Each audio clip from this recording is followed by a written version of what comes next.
There we go.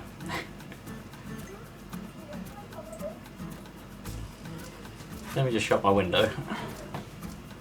Right guys, hello, how are we? Right, so as you can see, we're here with Charlie today. Charlie's my female Chinese water dragon. Now unfortunately, she's not quite as bright as she normally is. She's a bit upset from being moved from her enclosure, because normally in the shed what we do is when I open her enclosure, she'll jump out on my shoulder. Ooh. She'll normally jump out on my shoulder, I'll give her a couple worms, a locust, but she has never been to my bedroom, so she's a bit weirded out now. So we're bribing her with worms.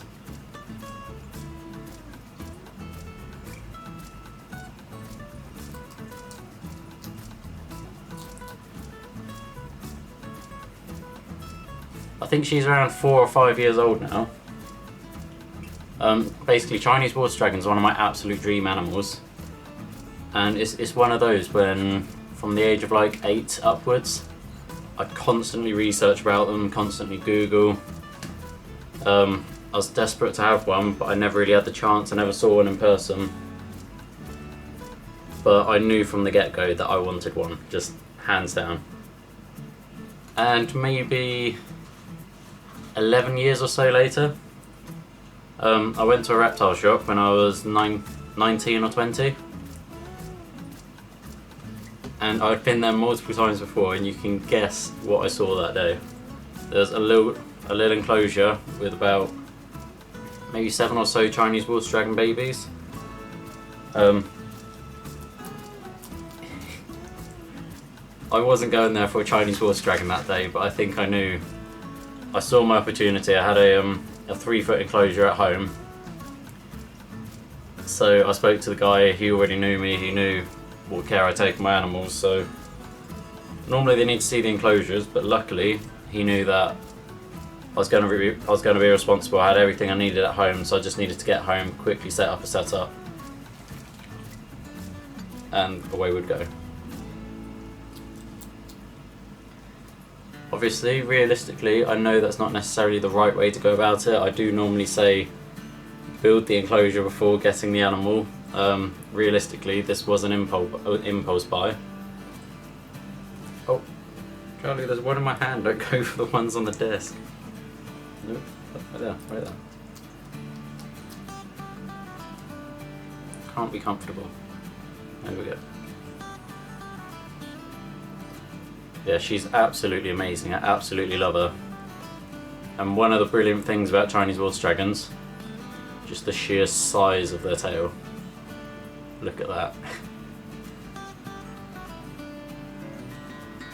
It's like twice the length of her body. You've got her body here, and then her tail's like another 2 lengths of it.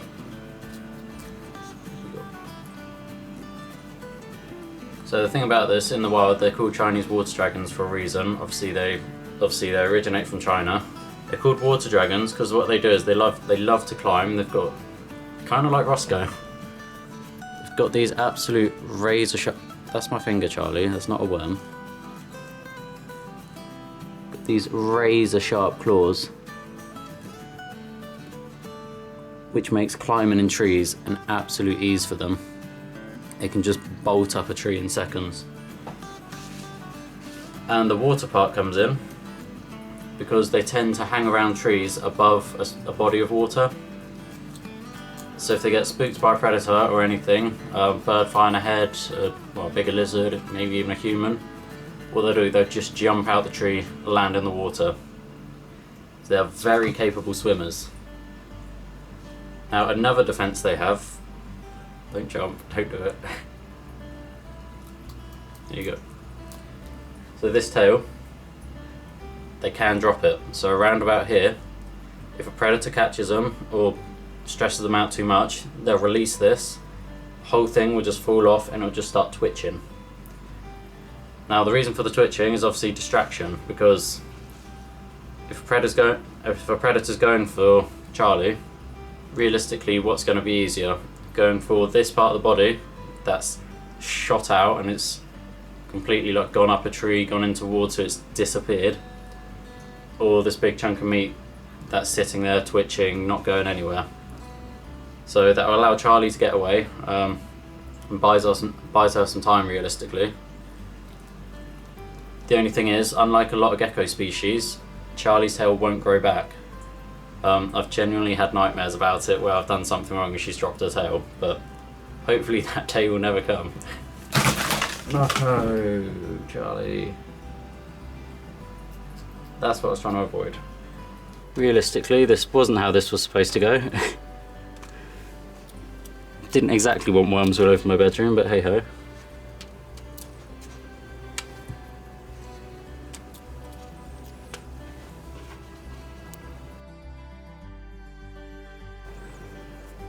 What you doing? What you doing?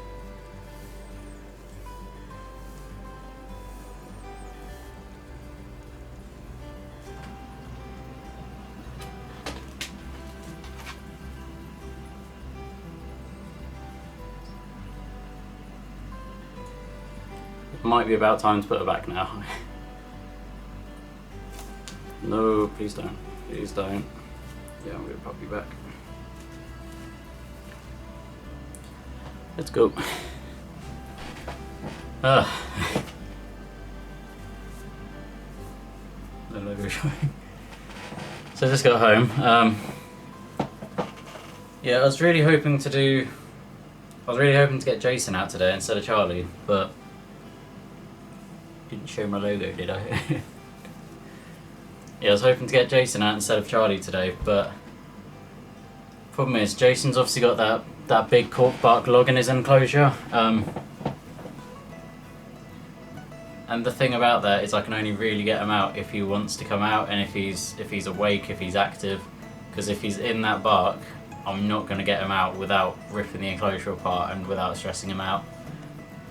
Yeah, so if he's in there, I tend to just leave him be, unless there's a specific reason that I need to get him out, but realistically, there's not normally a reason, so. Yeah, so that was Charlie, hopefully you enjoyed. I don't know, I'm enjoying doing this, but I want to change something about it, but I don't know what yet. So I'm going to have a think, because I'm not too sure yet. I don't know, I enjoy doing it, but I don't know, I feel like it's missing something that would make it a lot more enjoyable, a lot more, I suppose, interactive maybe. So yeah, we'll have to see. But otherwise, I hope you all enjoyed, and I'll see you in the next one. I did that alongside.